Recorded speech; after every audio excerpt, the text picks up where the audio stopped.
So, Canada just took $70 billion from the United Arab Emirates. Yes, that UAE. The one with the human rights record that gives Amnesty International heartburn. And you know what? We're not going to stand here and pretend that this was some wholesome Boy Scout handshake. This was a choice between bad options in a world that has somehow gotten uglier since Trump took office. Because on one hand, this is one of the biggest foreign investment deals in Canadian history. On the other hand, the UAE is, how do we say this nicely, not exactly a Scandinavian folk dance troupe. And let's be honest, the timing here is brutal. Canada needs capital right now to break China's chokehold on critical minerals. But the only countries with serious money in 2025 are the ones with the worst baggage. Yep, like China, which we're trying to escape, the US, which is unstable and weaponizing tariffs, Europe, where the capital is cautious, slow, and stretched thin, and the Gulf states, which come with human rights headlines that nobody wants to read. And we were late to the game, but the stakes are huge and every option is flawed. So that's why this moment feels so heavy.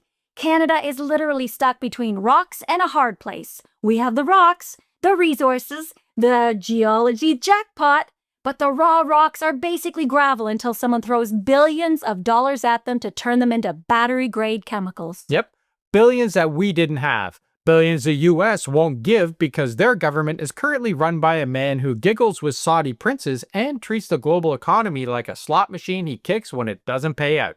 So if we're doing the evil comparison chart, the moral high ground is basically a speed bump at this point. Meanwhile, Beijing controls the supply chain of the entire clean tech future.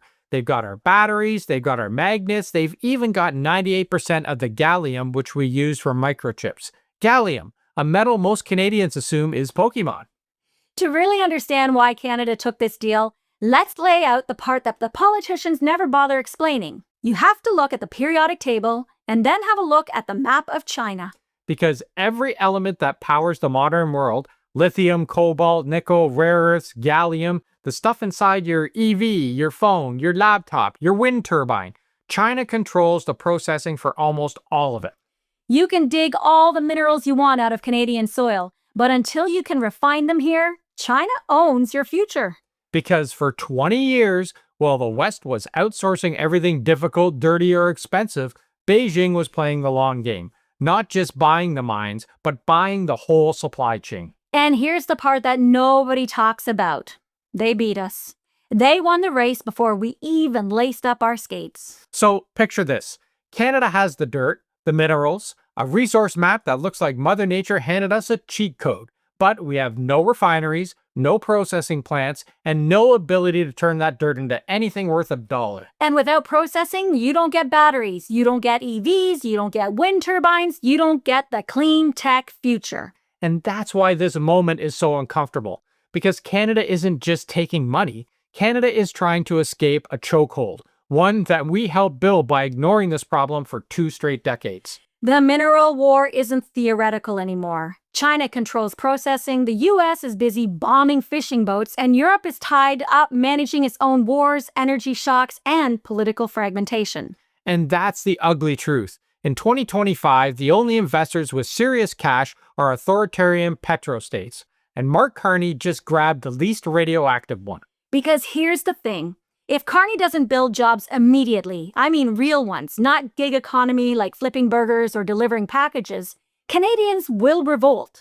So he went where the capital actually exists, not where it should be, where it is. Canada needs capital. The world is a mess, and every road leads to a devil with an offshore bank account. And before anyone asks, yes, we have not forgotten Jamal Khashoggi. We remember the Saudi crowd prince who lured a journalist into an embassy, murdered him, and chopped him into pieces. And what was Donald Trump's response? A smirk and a giggle, like MBS just told him a joke about a golf tournament. We are not doing that. No, we're not pretending the moral dilemma doesn't exist. And we're not giving anyone a free pass because they're rich enough to build a ski hill in a desert. But we are going to tell the truth that Canada had no good options left. Only bad ones, worst ones, and the please don't make us pick this one ones. Canada didn't wake up this week and say, you know who we admire? The UAE. This deal didn't happen in a vacuum. It happened because the West is losing the mineral war. And to use a Trump phrase, badly.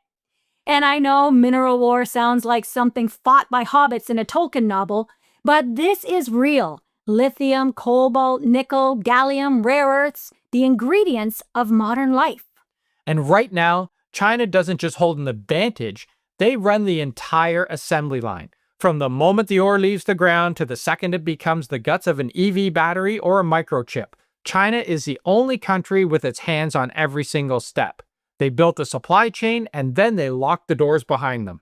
Meanwhile, the US isn't exactly wearing the Reliable Partner of the Year award. They're bombing fishing boats with no proof, funding coups like it's a side hobby, and we have a president who thinks diplomacy is a loyalty test, a gold watch, and Bitcoin shares. So, this is the context. Look at it this way. Canada has the geology, some of the richest deposits on Earth, but resources are worthless if your supply chain runs through Beijing. This is where the UAE steps in. Do we love it? Of course not. Do we need it? Like air. Let's talk about that number for a second. What does that 70 billion actually buy us? Well, that's basically the GDP of Manitoba, and that's more than double Canada's deficit. This is Oprah-level money, people. You get a canoe, you get a canoe, everybody gets a canoe. It's that kind of money.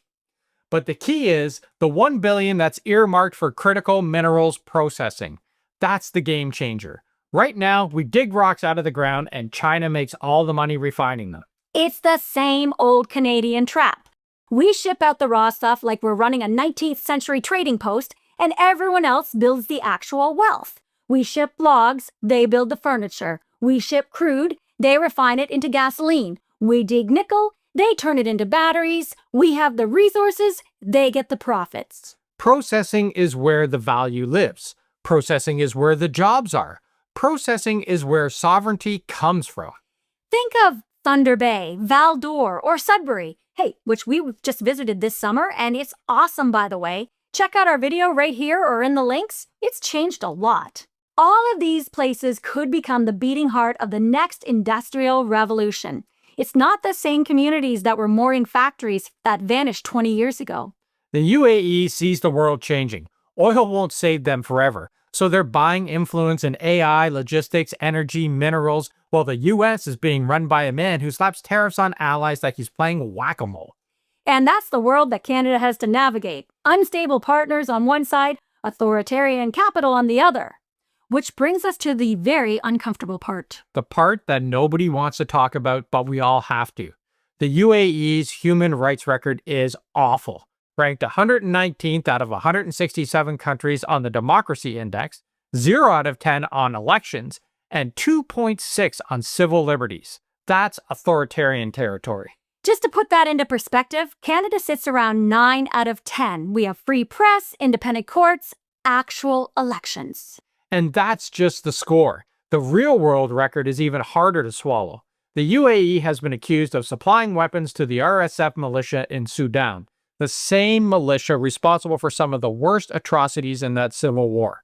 Political dissidents are jailed. Independent media, it doesn't exist. And criticism of the government isn't discouraged, it's criminal. And let's not forget the broader regional picture. Saudi Arabia's crown prince, the man who Trump giggled with like a teenager at a K-pop concert, was implicated in the murder of Jamal Khashoggi. So yeah, that's the neighborhood we're dealing with. These aren't harmless trading partners. These are regimes with blood on their hands. And before anyone says, but the US is better, let's remember, Washington has its own mess. Critics say the US is bombing fishing boats without any clear evidence. ICE is out of control, and the government is still sitting on those infamous files. This isn't normal times. This isn't democracy. And what Trump is doing is a huge warning flare. So the real question becomes, which devil comes with the fewest strings attached? China, total control of minerals and authoritarian to the bone. The US, chaotic, bitter, and unpredictable. Gulf states, authoritarian, but wealthy and strategically stable. It's not a choice between good and bad. It's a choice between bad or worse. And here's the political truth. If Carney doesn't deliver jobs, real ones, Canadians will revolt. Not metaphorically. at the ballot box. You cannot run a G7 country on moral purity if your economic engine is coughing like a 98 Dodge Neon. Canada had two choices. One, take the investment, build a supply chain, create tens of thousands of real jobs. Or two, stay morally pure, let China win the mineral war, and watch the West lose the century. Carney, he chose the one that gives Canada a fighting chance. Not a guarantee, but a chance. So now it's on us to make sure we don't lose our soul while building our future. Taking the money doesn't mean taking their values. We can set the terms, but only if we're deliberate. We don't have to giggle like a schoolgirl meeting Timothy Chalamet or pretend their atrocities don't exist, the way a certain tyrant down south does. But that's exactly why we need to be ruthless about what happens next. If we don't set the terms, someone else will. And that's how countries lose their moral compass. So here's what we think Canada has to do next. We need to stand firm on Canadian standards. No exploitation, no shortcuts, no quiet deregulation to help investors feel comfortable. They adapt to us, not the other way around. We also need radical transparency. For every dollar, every partner, every project, every environmental assessment, there should be public, searchable, and unavoidable. If it's clean, nobody should fear sunlight, right? And we need to use that leverage. We now have a seat at their table, something Canada has never had before. Instead of shouting at the UAE from the sidelines, Carney can quietly apply pressure from the boardroom. And let's not forget about that sovereignty dividend. Take a slice of the tax revenue from these projects and put it directly into the things that actually repair the world, like refugee support, peace building in Sudan, defending democracy, and indigenous-led climate solutions. Take the money that makes us uncomfortable and use it for outcomes that we could be proud of. So the bottom line is, this deal should make you uncomfortable. It makes us uncomfortable. But comfort isn't a foreign policy, and purity isn't a strategy. We live in the world where the US is unstable, China is expansionist, and Europe, reliable values, yes, but cautious, slow, and stretched thin. They're not showing up with the kind of big, fast checks that this fight requires. The energy transition is the biggest economic knife fight in 100 years, and Canada finally stepped into the arena. We finally stopped waiting for the US to behave or for Europe to move faster. We don't have to choose between investment and humanity. We just have to be loud enough, smart enough, and stubborn enough to demand both. Canada didn't sell out, people. Canada bought time. Time to build the supply chain we should have built 20 years ago. Time to reclaim our sovereignty and time to lead. And now it's time for all of us to make sure we lead the right way. All right, so that's the mineral war, the UAE deal, and the geopolitical reality Canada just walked straight into.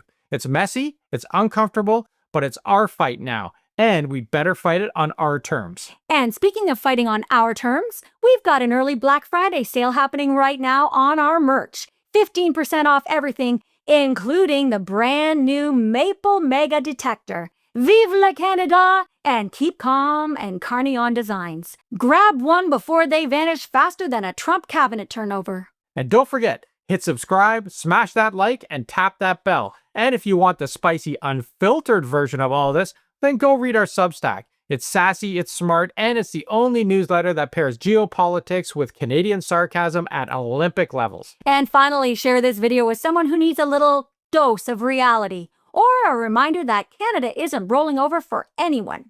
Canada's playing hardball now, and we're just getting started. See you tomorrow. Thanks for watching.